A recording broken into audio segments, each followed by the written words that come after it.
name is Tucker Perkins. I'm the president of Clean Fuel USA, and we're the fuel system provider for the propane chassis that you have beside me.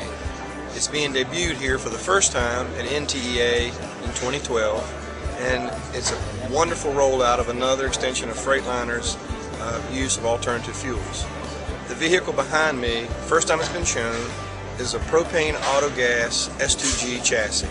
Will be the full 33,000 GVWR truck. Will be well accepted in our propane industry as well as a variety of commercial and vocational applications that need 33,000 GVWR. The core of this vehicle is a new General Motors 8-liter engine running on propane autogas, and the features of propane autogas are significant. We'll talk about them in just a moment. I have my hand on the steel fuel tank, which is about a 60-gallon capacity. Should give you the same range as you're used to with your diesel vehicle. And what you see is a steel tank, very light compared to other alternative fuels. And in fact, when you factor in that the weight of propane as a fuel is a bit lighter than the weight of gasoline or diesel, there's almost no impact on the payload at all to the end user. And that's a critical feature to somebody who wants full payload in their vehicle. Moving up from the tank, we take a fuel line up to the engine, and in this new purpose-built engine for propane autogas, the fuel injectors inject liquid propane into the engine, carefully calibrated by a new controller, serviced by traditional service tools, scan tools, the tools that mechanics are used to working. Makes this vehicle easy to service, a pleasure to drive, and very economical to operate when compared to gasoline or diesel.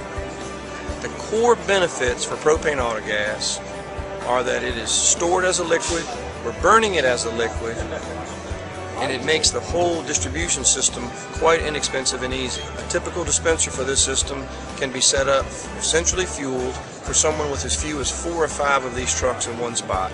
And in many cases, the local retailer will provide that infrastructure at no charge in exchange for a supply contract.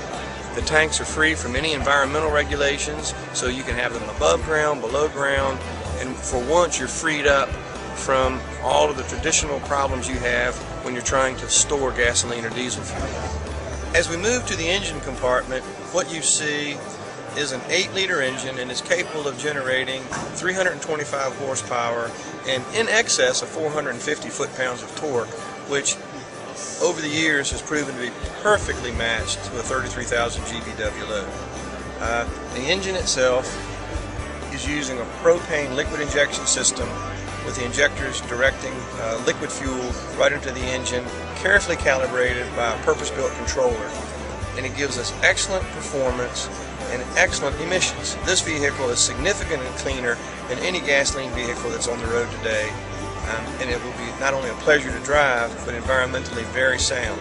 The other feature of the fuel we're burning is it's a domestic fuel, so instead of importing crude oil from overseas, from countries that perhaps don't share our common interest, for once we're using American fuel and putting Americans to work to find that fuel. So users of this vehicle get all the features and benefits that they're used to with a Freightliner chassis, as well as now a domestic fuel that is very inexpensive. Today, we're seeing this fuel routinely priced, taxes and everything, at about $2 a gallon. And that's a significant advantage to a fleet that wants to lower their fuel costs and become more competitive.